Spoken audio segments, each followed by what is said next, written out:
Hello guys, and welcome back to my channel. Look what I got for you today. This is Dragonhawk Fold Pro Year of the Horse Edition. And you know what? Let me use some gloves here, because as you see, this cover can mark all your fingerprints. So I would like machine to look nice and shiny. So let's do this way. This way. Ta-da! This machine was sent to me by the company to say my honest opinion. So I will share it not only for them but and for you, especially if you are thinking to buy this pen or already own one and want to know more about it. Today's video won't be a long unboxing or a deep walkthrough of the interface. There are already plenty of videos about that on YouTube. Instead, I want to focus more on the technical side of the machine and how it actually performs in real working condition. You will see footage of it being used on a practice skin as well as in real sessions with clients, so you can judge its performance for yourself. So anyway, let's take a look what we actually get here. First of all, the packaging itself looks very solid and it opens like this.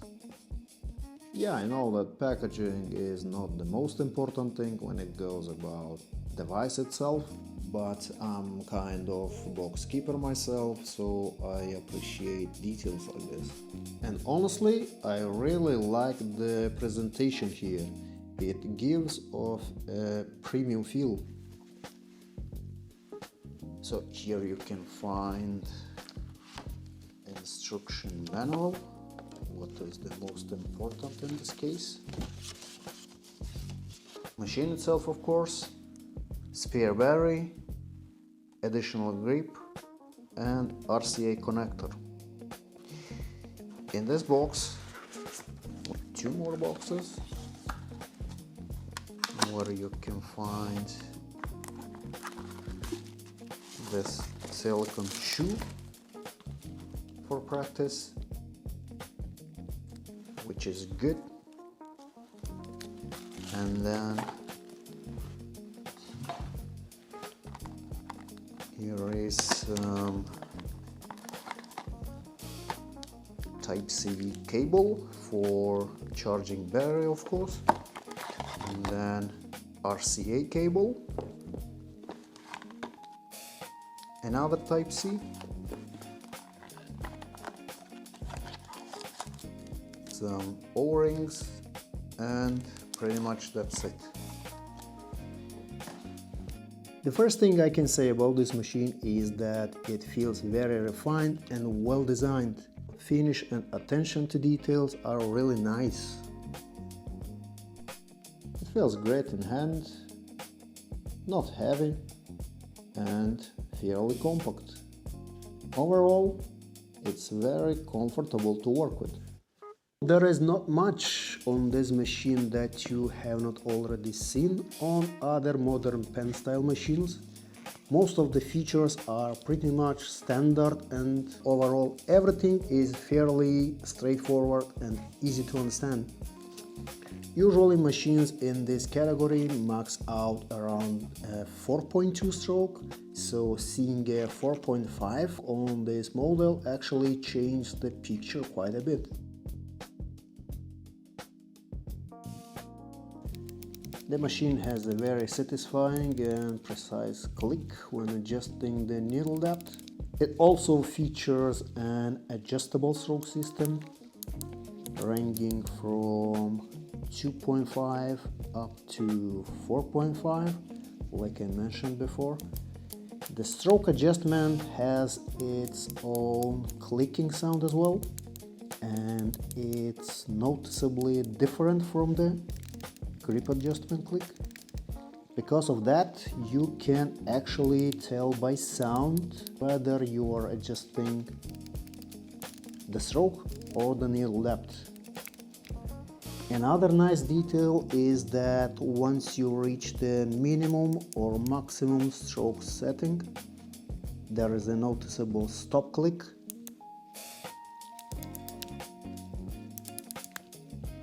making it very easy to tell when you reached the adjustment limit.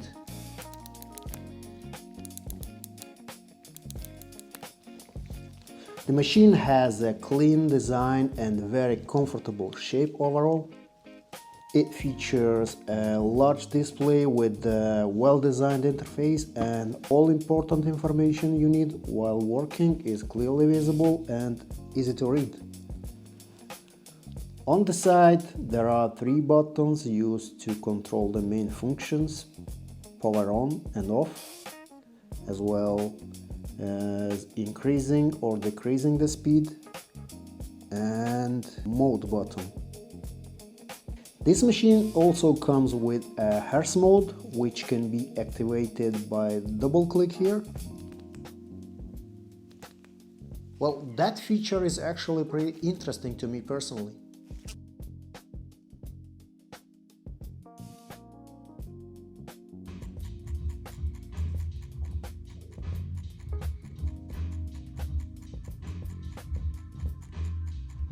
At first, it might sound like just another gimmick or extra feature, but after actually using it in real sessions, I did notice a difference.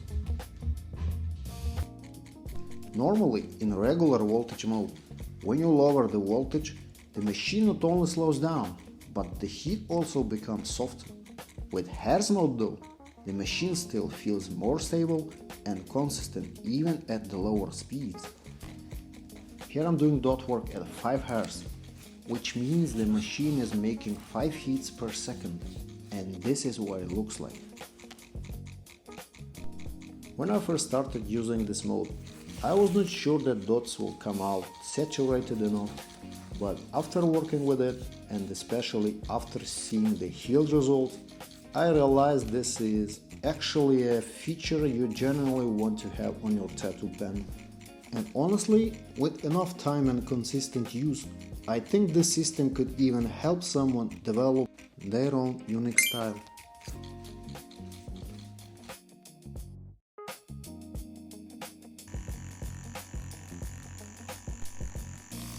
As someone who works in different styles, whip shading is one of the techniques where I really wanted this machine to perform well. After testing it on practice skin, I did my first real tattoo with it, and I was satisfied with the results.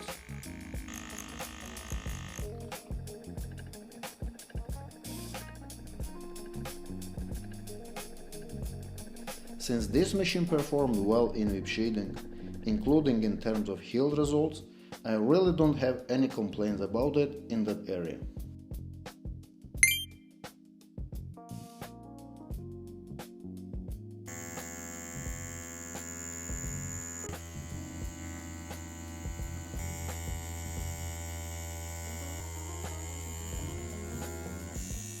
And this is where things start to get really interesting. When it comes to line work at a 4.5 stroke, the machine behaves somehow inconsistently. There were situations where it performed really well, and other times when I had to finish the tattoo using a different machine, especially when working with a 3-year-old. For example, right now you are seeing footage from a tattoo session where the machine honestly didn't perform the way I expected, so I had to stop working with it and finish the tattoo with using another machine. There could be 2 possible reasons for this. First, it's possible that I simply didn't fully understand the machine in such a short amount of time, and that it needs more testing before I can completely unlock its potential. Because at the end of the day, this is still a fairly complex tattoo pen. Second, the machine may simply be very sensitive to different skin types and different areas of the body, which I think is actually quite characteristic of machines with this type of drive system. And in these frames, on the other hand, you can see a session where the machine actually delivered really solid results, and successfully healed Dattoo speaks for itself.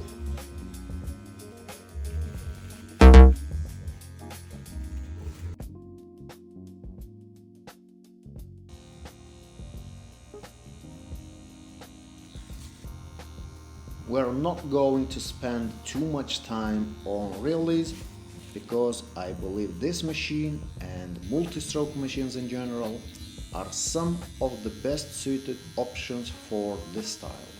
And yes, I really enjoyed the way this Dragonhawk performed during these sessions. There should have been two more categories here, color packing and packing in general. But since I didn't have the chance to properly test the machines in real Dattoo sessions for those categories over the past few weeks, I'm leaving them open for now. We will cover them in the next video, which should be coming very soon. In that video, I will also compare this pen with other popular models, and overall, there will be a chance to get a much more complete picture of its performance. Now for the main question, would I recommend buying this Dattoo pen, and in general, who is this machine really for? The short answer is yes, I would recommend buying it, especially for beginners and intermediate level artists. That does not mean that the machine lacks the capability for professional level work. What I mean is that it's mainly designed for a slower, more controlled workflow, so professionals should not expect extreme speeds from it. For beginners though, that's actually one of its strengths, because most of artists at the early stages naturally work at the slower pace, and this machine fits that rhythm really well. As for the company itself, Dragonhawk, I would say that releasing this pen with a 4.5 stroke was definitely the right decision. And honestly, I would even encourage them to push the stroke higher in future models, not just to 5, but even 5.5mm if it's technically possible, as like more and more artists are starting to appreciate what high stroke machines can actually do. That's all for today, and if you found this video helpful, make sure to subscribe, leave a like, share the video, and let me know your thoughts, experiences or questions in the comments. Goodbye for now, and see you in next video.